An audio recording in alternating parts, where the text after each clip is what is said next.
Free speech, free for all Friday. Thank you for being here. We continue on. I'm going to grab a couple of calls, and I got a great guest lined up. We're going to introduce you to here in just a moment. We're going to go to Chris, though, in Vermont. Chris, welcome to the program.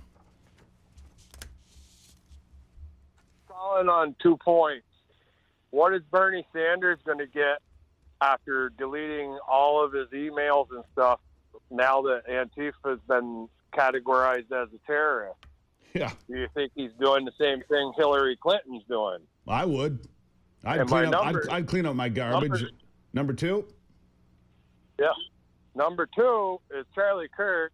All my condolences go to his family. And I feel that the left and the liberals have been seeing that Charlie has been pulling some of the Gen Z his way, and they're starting to see. And I feel like he was going to be a politician in the future. He could have even been our president. And I think maybe people say that. You never know about that, Chris. Thank you for the phone call. You never know about that, possibly. But that's a long road away, and we'll never know now.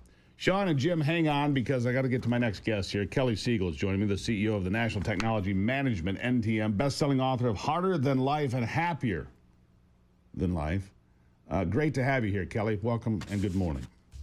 Pleasure being here, my friend. We all need a little bit more happiness in our life, especially what's going on. And I heard one of you talking about with one of your guests that the cities need to be taken back. We need to take back our own minds and live every day and have some sort of accountability to have emotional intelligence and be able to decipher what's going on in this world a little bit. You're exactly right. And look, I see these things pop up on social media, and you probably do this because, folks that do what you do and I do that are in front of this, we look at our screens a lot, but I look at it, I'm not a zombie to it. I'm looking at it for information. I'm gathering stuff, but I see stuff pop up every day, Kelly, that is blatantly false. And people are going, oh my gosh, I can't believe this is happening. It's like, dude, just fact check it. It's not real. We're getting lied to and misled every damn day by these idiots. Hello?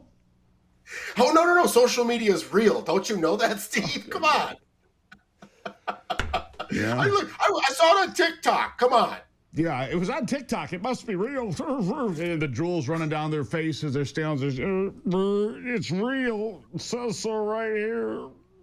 Anyhow, so look, AI, great tool. I use it every day. I'll go and say, hey, for example, I'll go look up when I'm on my afternoon show, I'll look up D.C. homicides since August the 11th. It's 8, by the way, in 38 days, which means the total homicide rate for the year would be less than 70. A remarkable number because that's less people killed in a year in D.C. than at any time in my lifetime. So that's an important way to use AI. But then I see people abuse it or they just dumb themselves down. If you're not thinking and using your own brain and everything, oh, I wonder what AI says. It's like you can't use a calculator until you know how to do math. Otherwise, you're going to remain ignorant your whole life. Where am I wrong? Well, I would tell you this. You're not wrong. And be careful about AI, too, because it is still owned by the same people that own the Googles, that are invested in this. So they're censoring certain things, too. So be very careful. You have to look at different platforms because I like to stay, and you'll like this one. I like to play on Grok a lot because Elon does not care at all. Right. Grok is the one that I use. That's right. It is interesting. My algorithm has changed in the last few weeks. I've got hateful left posting all over it. I've got the right. I've got the left. I've tuned it in, so I'm not in some little bubble here. So I get a good taste of all of it. Here's my take on AI.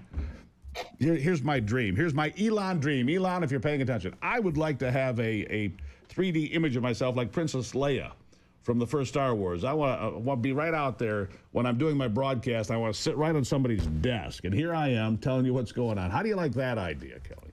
I love that idea, and it's coming because that's, I have a big podcast, Harder Than Life, and we've got to make changes due to AI because anybody can just program in, say, boom, here, put this out, and you don't know if you're watching an AI image. I don't know if you're real. Well, let me tell you a story.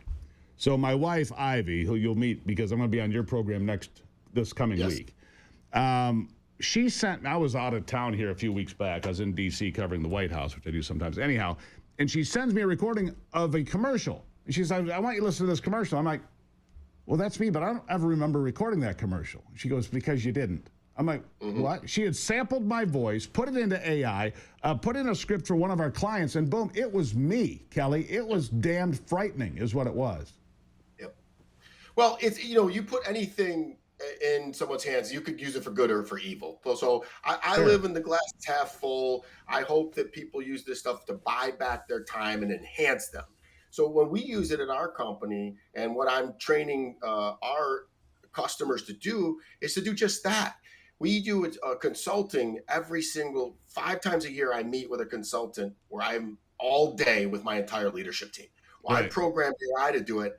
I can get that done in 5 hours now. So I just bought back 5 days of time. That's how AI is supposed to be used. Yeah. But we've also added AI cybersecurity to combat AI deepfakes like what your wife did to you. Beautiful name, by the way, Ivy. I love that. It is. Yeah, I do too. It's funny.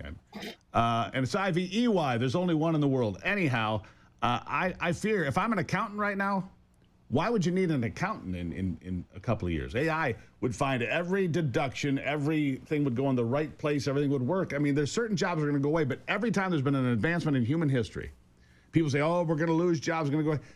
They end up with more opportunity, more jobs, more ways to prosper, especially in America. I believe in this country. I believe that the AI revolution, if used properly, will make us more prosperous and more industrious.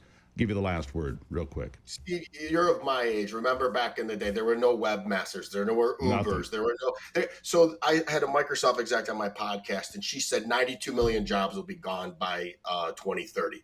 But she said 170 million will be created. And that was a study. Bingo.